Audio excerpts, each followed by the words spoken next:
Special interview with Dr. Edward Napke. Hello, Dr. Napke. Hi, how are you? Thanks for doing this interview. My pleasure, almost. I don't know where I'm going with it. Well, we'll see it. Let's be natural. Yeah. And to your right, of course, is Jeanette Ryken, the president of Injustice of the Legal System, and she'll talk about that in a few minutes. So we go back a long way. You're Director of Adverse Drug Reaction for Health Canada. You innovated that for side effects of pills, and Jeanette will talk about your Susan Nelles case. You initiated the idea of no smoking in public, so the World Health Organization put you as one of the top living world medical scientists. In fact, did a biography of yourself, which is remarkable what you've done. So we're very honored that you're here with us. A few years ago, I was able to give you the Emile Kanim My World Award for Peace with Justice at the library, which is hanging on your wall. And you said of many things that were very wise, but in context of the IJLS, you did comment about justice for all, including your enemy, which is really a quite remarkable phrase. So can you maybe describe what you may mean by that? Well, before that, we met with Dr. Jardine. It was to replace wood products with wheat that burns with non-formaldehyde glue. That's right. Yeah, with Ron Suter and that industry you mentioned. Yes, I was the Honorary Council. Yes, that's how we met. Went way back. Well. Excellent project. And we got no place with the substitution for the substitution was supposed to be the wheat, the shaft. Yeah, the shaft for the wheat that was burned with the non-formaldehyde glue. That's right. Yes. And then we met a number of times since then on justice. And justice for all, including your enemy, is a new concept. It's rare, actually. People think of justice for all pertains to their types, their own group, and not for everybody. So justice for all, including your enemy, encompasses the whole world on what justice means. It's not just for what we do. It's what we as a whole do to create a better world for ourselves. A world including you, me, our neighbors, all the different religions, all the different feelings. And we are human, not single people in a single setup called a religion or nation. All humans are humans. There's no division between the types of people. We all have a space that we must adhere to. But that doesn't mean you can go and kill other people. There's no scripture that states he's a Muslim, but this kind of Muslim, or this kind of Christian. There are no differences. The sanctity is that of life. We all share the same space, and because of that, we must adhere to the sanctity of life. A black person or a brown one, they're all the same. They all belong to the same life stream. And so the statement pertains to we're all part of the same human race. There are no differences. We're all humans. And as such, we have to adhere to the laws of being part of the human race. And by that, you go even further of life itself. We all belong to the life, I was going to say the life stream. So whether it's animal or human or what have you, this is what we are. We are part of the life stream. Beautifully said. Thank you very much. I had a question, but before I get around to it, I'd like Jeanette Ryken, the President of Injustice and Legal System, to talk about IJLS and the role that Dr. Napke is playing in that, and how it's structured and where it is, and maybe you can ask him about the Susan Nelles story. The nurses are innocent. Okay, well, my name is Jeanette Ryken, and I'm President of Injustice in the Legal System. I'm honored to have Dr. Napke here with us today, and also our Honorary Legal Counsel, Mr. Ernest Tannis. Injustice in the Legal System arose out of my case, which occurred Christmas Day of 2012 when I was falsely accused of a crime. And it's all out on my website. And then The website address is? My website, yes. My website address is JeanetteRyken.com. You can read all about how I was falsely accused and entered into the legal system, where I found there were a lot of injustices, which is why I got together with my other two co-founders of Injustice in the Legal System. And they are Anne Brainard, a good friend of mine from Michigan, and Corey Ryken, who is my cousin in Toronto. The three of us, along with Mr. Tannis, who is our Honorary Legal Counsel, started up the Injustice in the Legal System. It's an NGO, and it is trademarked and owned by the ADR Centre of Canada, Inc. There's also, we are incorporated now, and we are waiting to get our charity status.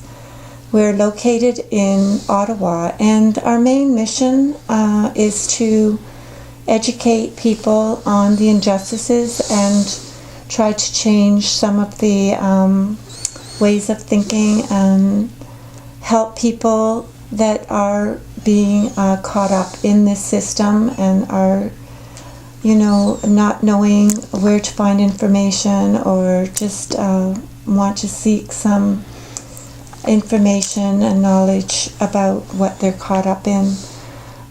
We also have a council of advisors, of which Dr. Napke here is part of, and we have numerous volunteers.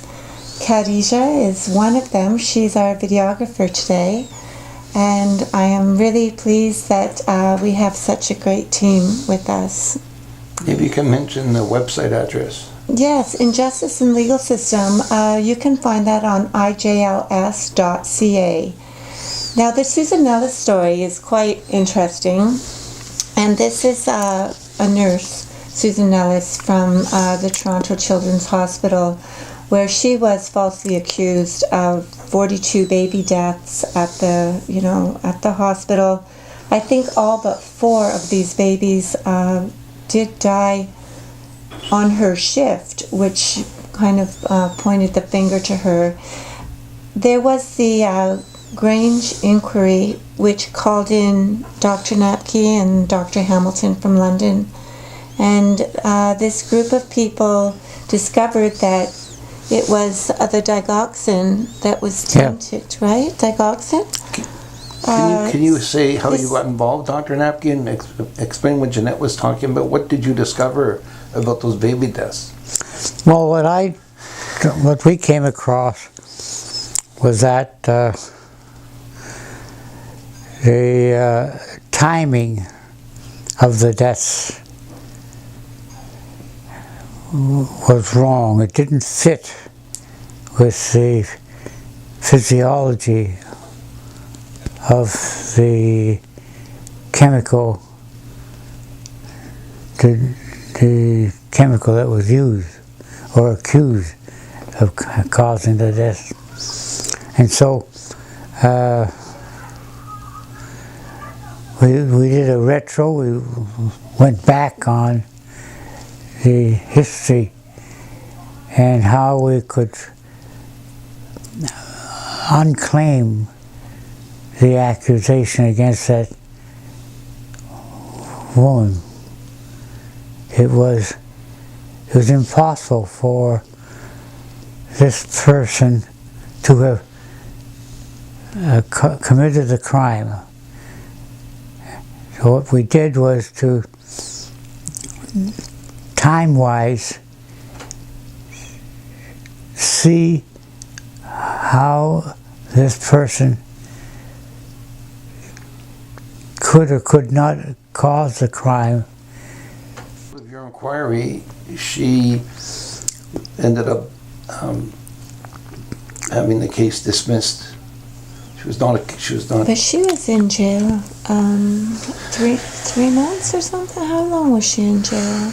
Waiting. I don't remember, but I thought, Jeanette, you might want to comment in terms of injustice in the legal system, how you related to her, because what damage done to her parents and family. Oh, yeah. With And to you. Father. Yeah, like with Susan Nelles. Her father died soon after she was falsely accused, and then her brother died. Yep. They both were doctors. Yep, In your case, And in my case, it was my really hurt your father. parents. Just 2 years after, he died, I say prematurely, and then my mother soon followed after my dad. Yeah.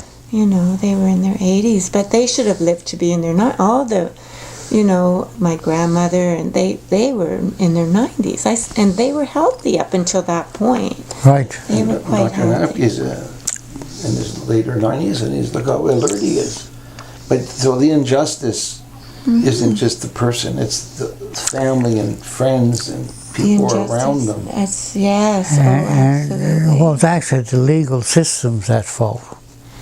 The legal system's at fault, yeah. The legal system was more of a trauma than being the false accusation. It was the legal system. When that kicked in, that was the real trauma. But the other thing is the people, like in your case and in her case, people manipulate the legal system to advance their own causes. And Yeah, that's... so human beings use their own almost evil ways to get at somebody. That's what I was going to want to ask you. When somebody like attacked Susan Nelles, and they all had agendas, and the people that falsely accused you, so they're the enemy. So when you're saying justice for all, including your enemy, what do you do with the enemies that try to harm you and hurt you? Well, the enemy can be used to make sure that the legal system stays at being a legal system. Justice for all means that everybody is equal Equal before the law. Yeah. before the law, and it must be honored. And so if it's a black individual, you have to, he's still part of the human race, and this is the important thing. The human race that's at fault right here. And the, When you, Dr. Napke, talk about injustice for all, including your enemy, the way I understood that was accountability. Like justice for the enemy also, the ones that are doing wrong. that's right. There has to be some accountability for them to take some kind of responsibility. Yes. So that's how I interpreted it, and that's why I wanted to speak with you today about it. Like, Well, that's is that part of it. Yes, that's part of it, yes. Okay. It's part. A human being is a human being And a life is a life, and you have to be accountable for every aspect of it. Absolutely, yeah. You know, you can't separate them. The other thing I hear you say, which I've known as a lawyer for 42 years, I used to do defense counsel work, so it's not up to defense counsel to see if somebody did something or didn't do something. They're meant to make sure that everyone's equal before the law and everyone's entitled to access to justice. So that's the other point he's making, Right. I think. Yeah, there's no different kinds of law. No. No, No, it should be equal for everyone. Should be equal and accountable.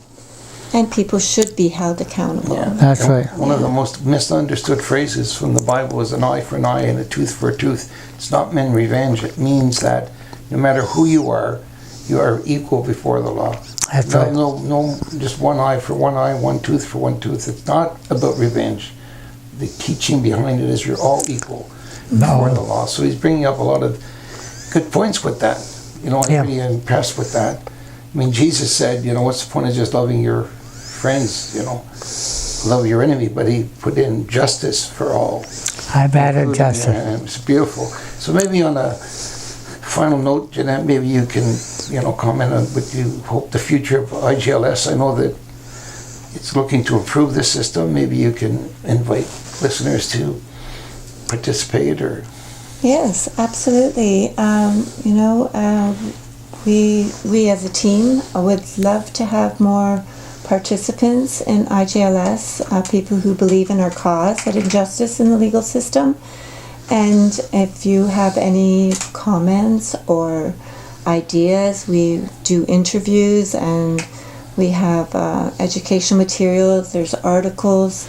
You know, people have their wrongful stories of injustice that we do post. We're going to have a newsletter come out shortly.